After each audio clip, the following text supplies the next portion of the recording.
Everyone, as we all settle in, we're going to play a piece of music which is was meaningful to Bill, Will, and just so glad that we could all be together today. So as we get into the spirit of this time of remembrance and celebration of life, we'll listen to the music of Harry Manx.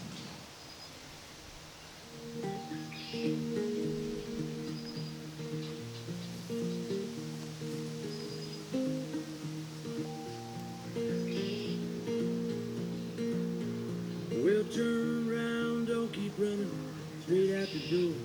You're caught between a rock and something hurting. You jumped a wire and you headed down on old Montgomery Lane. You were halfway home to heaven, child, when you heard a voice who came. She said, whoa, always keep me close. Even cross a distant sea, yeah, child, well now.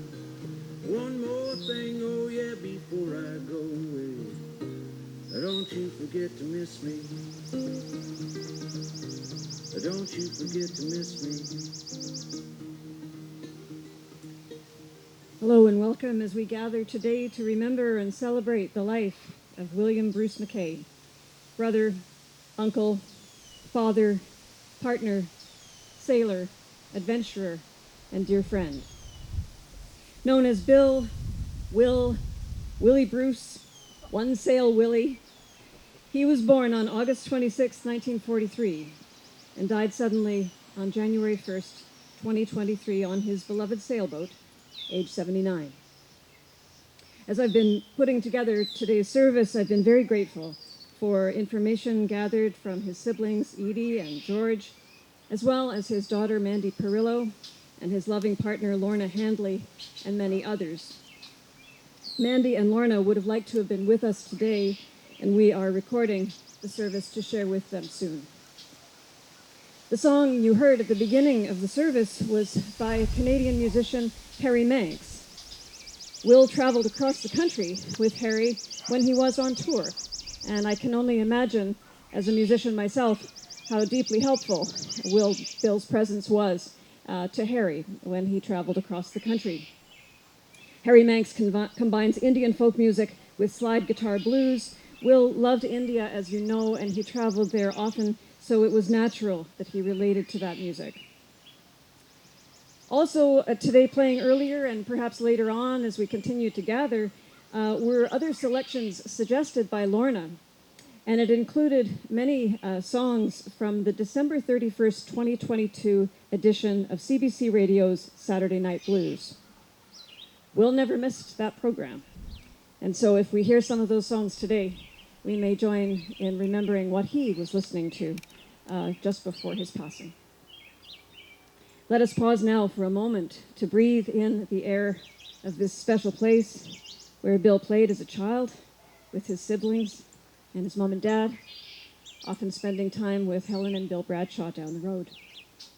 May we take a few moments now to bring Bill to mind, holding his memory in our hearts.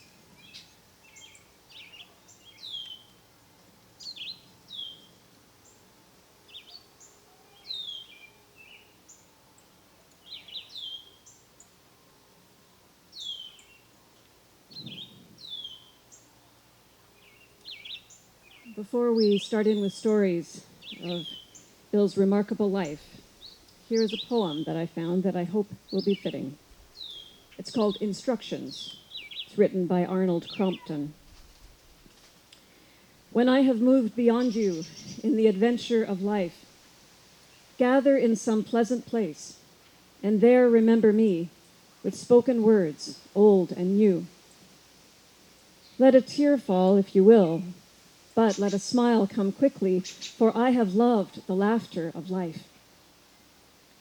Do not linger long with your solemnities. Go eat and talk, and when you can, follow a woodland trail, climb a high mountain, walk along the wild seashore. Chew the thoughts of some book which challenges your soul. Use your hands some bright day to make a thing of beauty, or to lift someone's heavy load. Though you mention not my name, though no thought of me crosses your mind, I shall be with you, for these have been the realities of my life for me. And when you face some crisis with anguish, when you walk alone with courage, when you choose your path of right, I shall be very close to you. I have followed the valleys, and I have climbed the heights of life.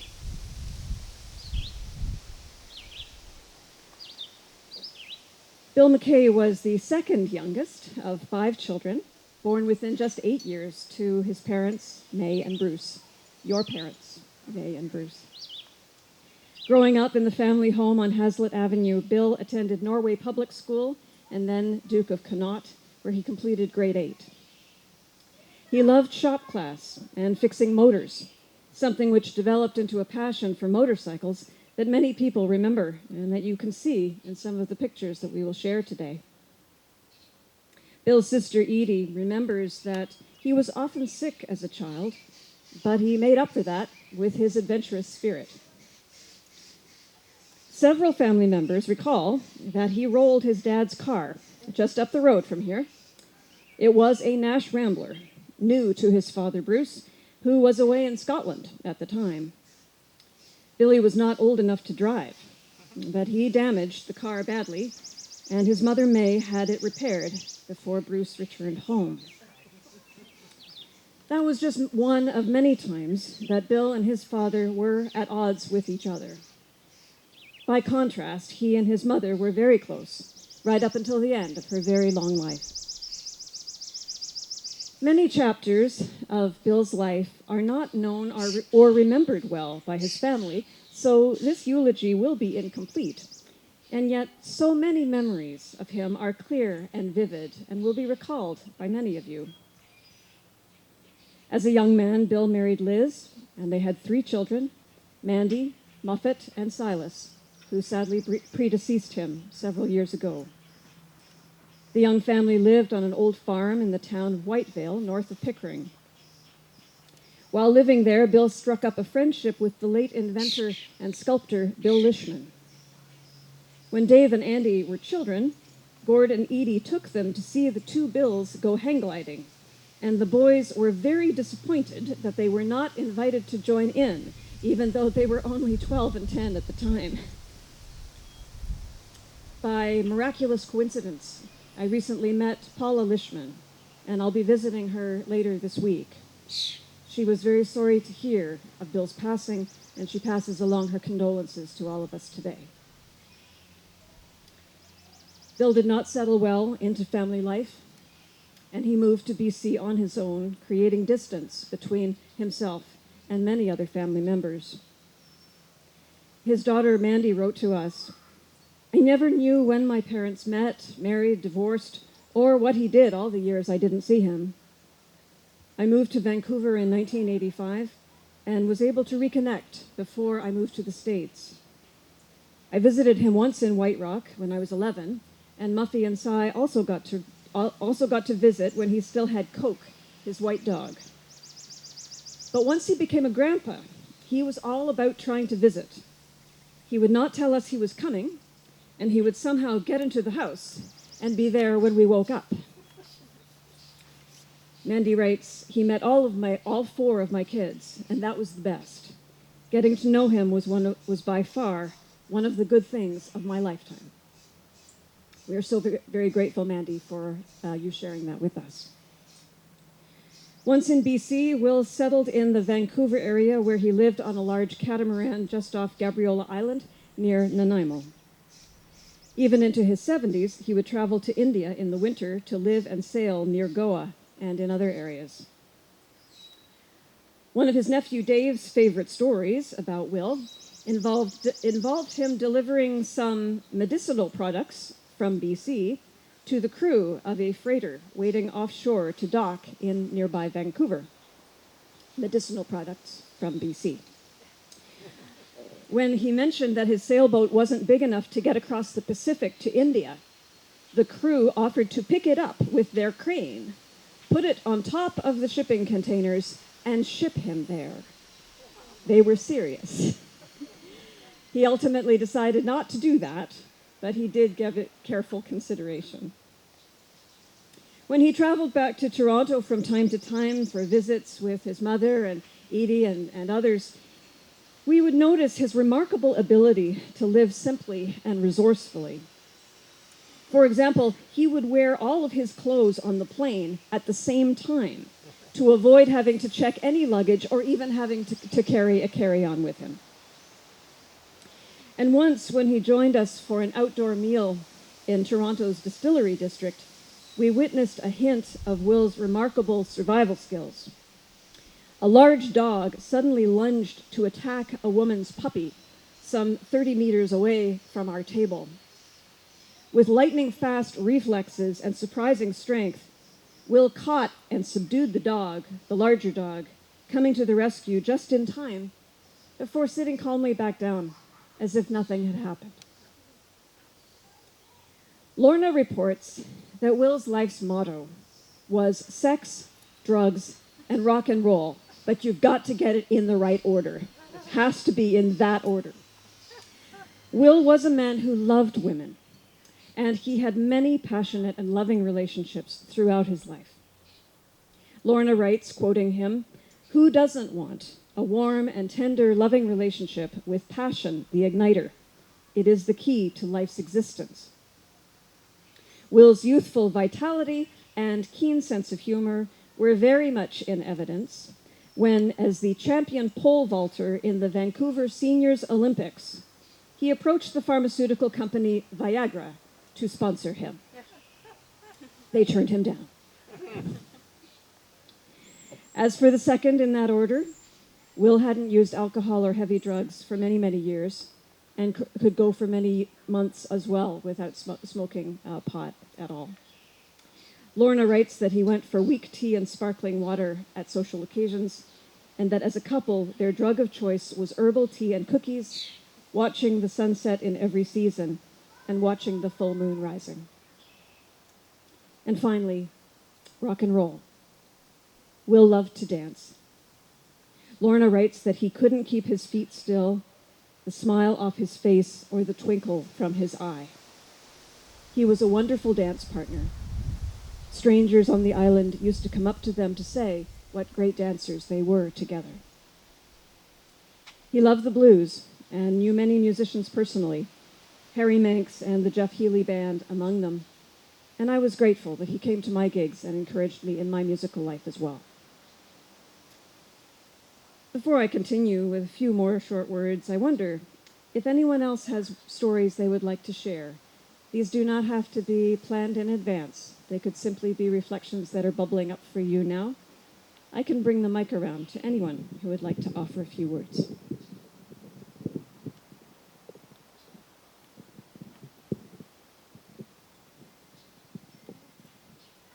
Anyone? You've said it all for us. Mm-hmm. I'll let it pause. Would you pause for just a moment? See if anything comes to mind. Okay. Hi, I'm Dave. I went out to see Bill one time when I worked for CBC, and I had a luxury. Sorry, just turning up. A luxury hotel suite in downtown Vancouver for the weekend. Thanks. And our flight wasn't going back till Monday. I was finished work on Friday, so I had the weekend to myself. So I reached out to Bill, and he said, "Yeah, come on out." And so I spent the weekend. I thought I was going to go, spend time on his boat, but his boat was being fixed, and he had put it on Crown land on the opposite shore, and had it pulled up, on the beach while he fixed the fiberglass. So I still had my hotel suite, open in Vancouver, but I slept on the beach with seals and the moon, and it was far better than the hotel suite. So, thanks. Thank you very much.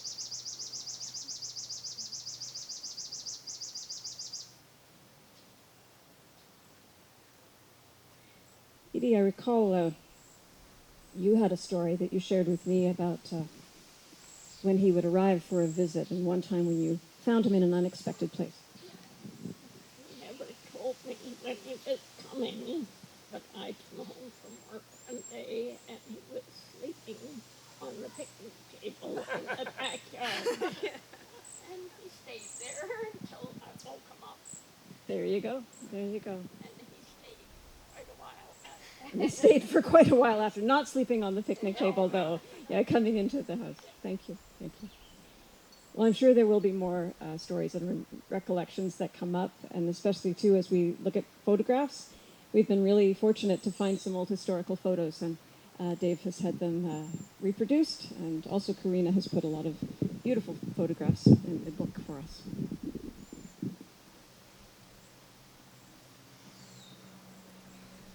Writing to Mandy after Will's death, his friend Chris from Gabriola Island had this to say. My wife met Will in passing just before Christmas. She had heard some very bad news and was feeling down. He listened and said, "You know, there is no such thing as a bad day." Somehow or other, he found a way to live that way, in circumstances that would have destroyed the will to live in most of us mortals. Chris went on to say, he and I sailed together. I am an ex-Olympic sailor, and he was the best person that I ever sailed with. Like any other life, there is so much to include, and far too much for one short service. But I wanted to leave you with one other very special piece of writing. This was found after his death by Lorna, and it was tucked safely under the cushion of his beloved little car. It was a poem by Robert Service, the Canadian poet who lived from 1874 to 1958, considered the bard of the Yukon. And this poem was marked in the book. The poem is called Making Good. No man can be a failure if he thinks he's a success. He may not own his roof tree overhead. He may be on his uppers and have hawked his evening dress, financially speaking, in the red. He may have chronic shortage to repay the old home mortgage and almost be a bankrupt in his biz. But although he skips his dinner and each day he's growing thinner, if he thinks he is a winner, then he is. But when I say success, I mean the sublimated kind. A man may gain it, yet be on the dole. To me, it's music of the heart and sunshine of the mind, serenity and sweetness of the soul. You may not have a brace of bucks to jingle in your jeans, far less the dough to buy a motor car, but though the row you're hoeing may be grim, ungodly going, if you think the skies are glowing, then they are. For a poor man may be wealthy, and a millionaire may fail. It all depends upon the point of view. It's the sterling of your spirit tips the balance of the scale. It's optimism, and it's up to you. For what I figure as success is simple happiness, the consummate contentment of your mood. You may toil with brain and sinew, and though little wealth it win you, if there's health and hope within you, you've made good. Upon learning of his great-uncle's passing, Tucker said, I prefer to think of him on another island, off on another adventure.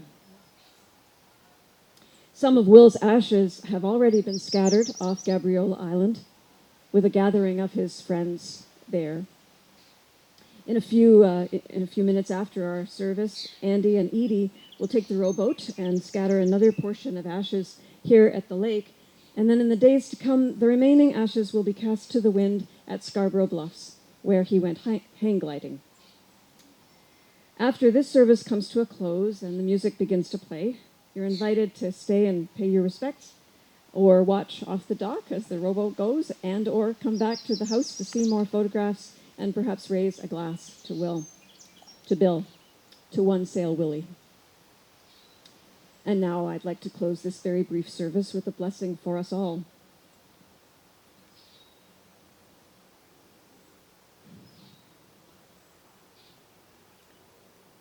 as we continue on in the adventure that is our life, not knowing how long our lives will be or what challenges still await us.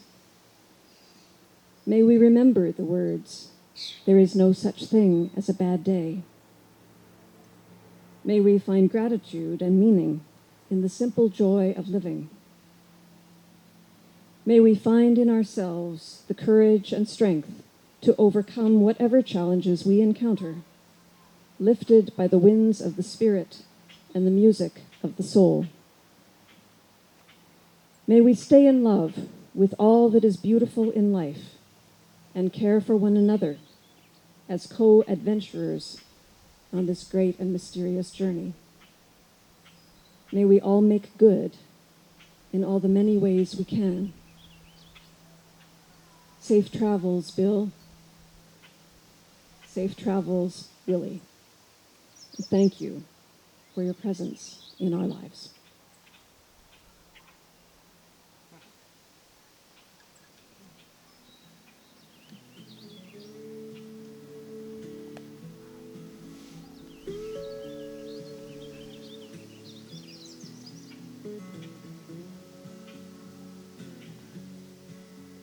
There's an honest man I know in a welfare alliance. Lives upstairs in the air. You can call him a good friend of mine. Good friend of mine. Yeah, yeah. Oh, he was taken down by the man at his door. The cloak of desperation and yeah, got wrapped around his soul. Wrapped around his soul.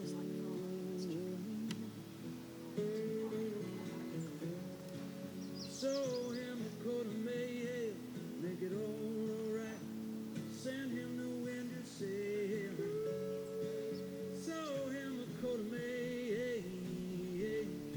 coat of May, I don't know.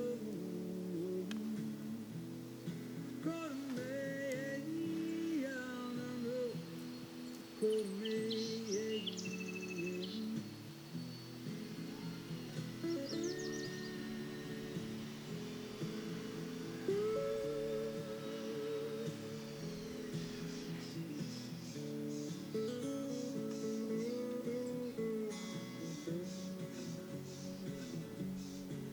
Oh, I said below your window, you know some things I understand.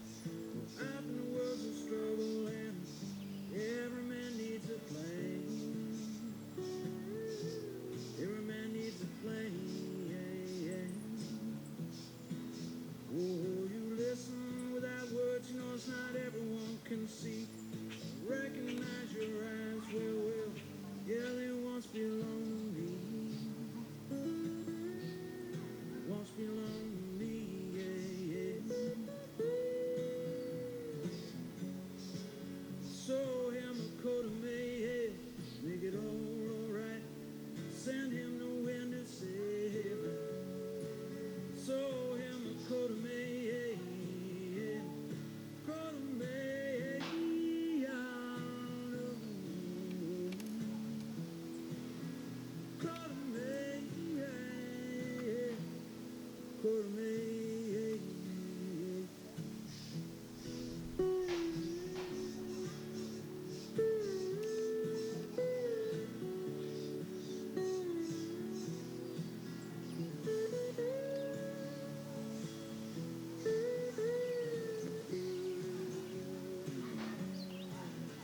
Yeah, you walk the street at sunrise, no matter where you turn. There's questions without answers, and they continue to burn. They continue to burn. It's a fine thread gonna keep you in this place. Well, I see you found yourself something, 'cause oh, it's written on your face. Written on your face.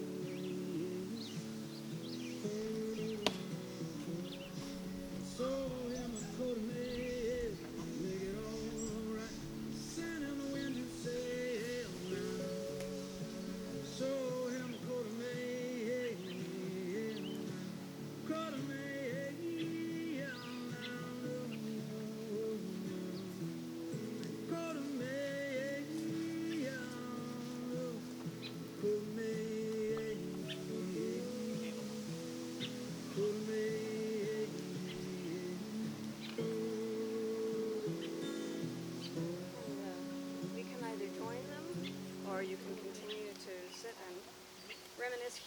go back to the house, whichever is easiest for anyone. It's going to take them a little while to row out, and then they'll come back. No, it's not part of it. Yeah, they're not going to the other door. To Washburn. Yeah. You can also, there's chairs under